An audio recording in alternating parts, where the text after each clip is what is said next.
This lecture will review ophthalmic or eye medications.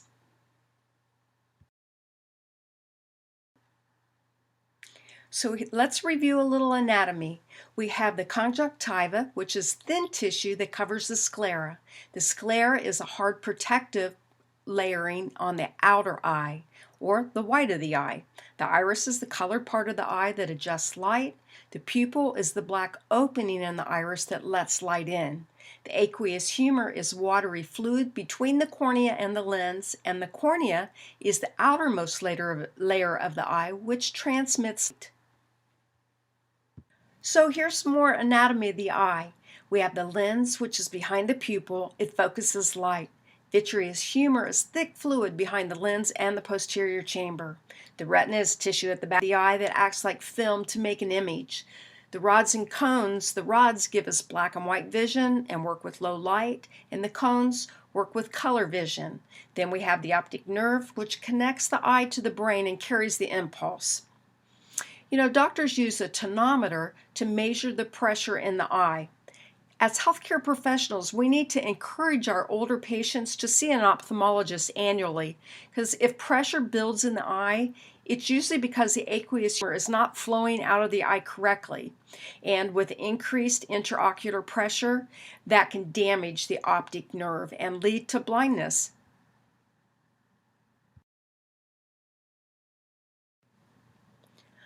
Glaucoma is the leading cause of blindness due to an increase in pressure in the eye, which damages the optic nerve and its ability to transmit visual information from the eye to the brain. It's most common in patients with hypertension, diabetes, and advanced age.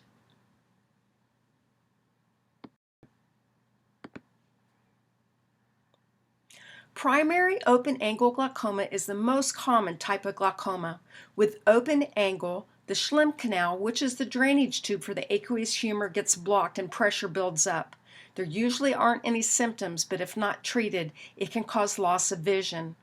Glaucoma treatment usually starts with prescription topical eye drops. Angle closure is another type of glaucoma. This is where the iris is too small and it covers up the drainage canal. Pressure can rise rapidly and the patient can experience headaches, eye pain, nausea, and halos. Surgery is required for treatment. There are several types of glaucoma. There's normal tension glaucoma, congenital glaucoma, secondary glaucoma, and pigmentary glaucoma. Secondary glaucoma is caused by medications, and it's usually temporary and subsides with discontinuation of the medication. Miotics are one of the major medications we use for glaucoma, and they increase the outflow of aqueous humor. Isoptocarpine, or the brand name pilocarpine, is one of our prime miotics. These medications constrict the pupil. Miotics, little o, constrict the pupil, and because of the changes of visual acuity, patient safety has to be considered.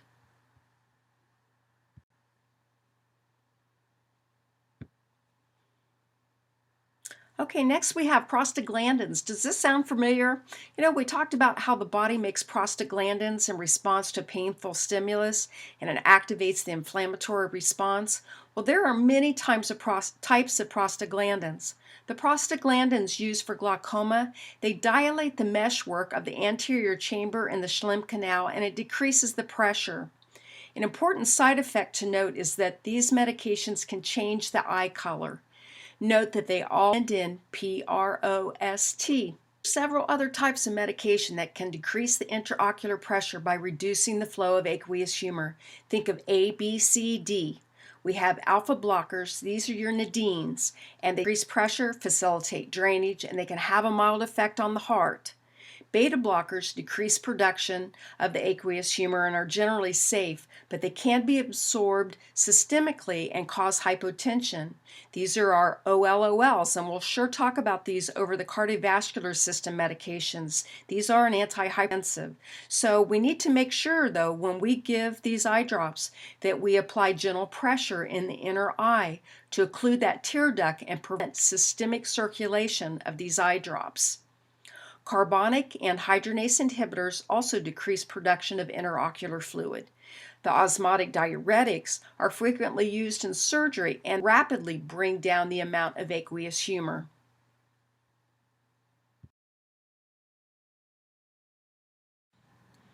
Minor eye and ear irritations, we can use drops, ointments, and injections. We can use pontocaine, canes for local anesthetic for pain. And then we have the antibiotics that like gentamicin or tobramycin, erythromycin that end in mycin. There's also a topical NSAID for pain, ketorolac. And then again, we have the glucocorticoids that end in O and E. Dexamethasone is an example of that.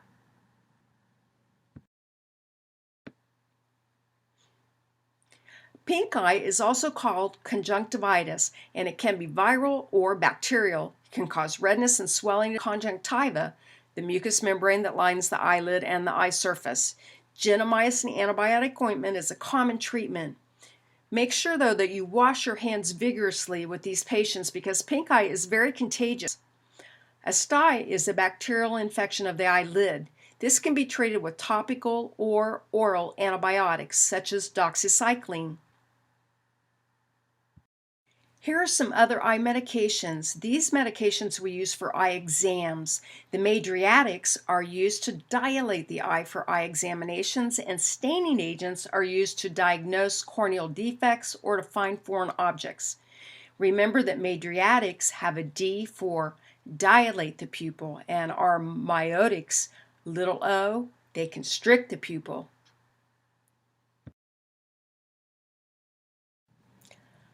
Artificial tears are lubricant eye drops, and they're used to treat dryness. They do not increase the body's ability to make their own tears.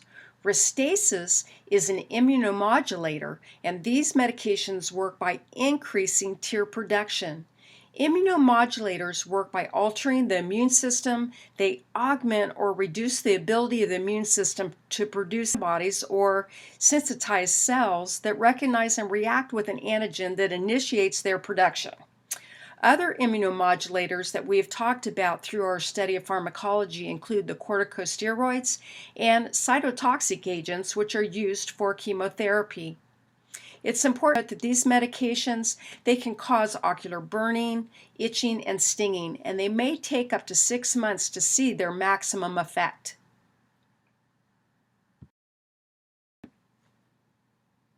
That concludes our section on ophthalmic medications.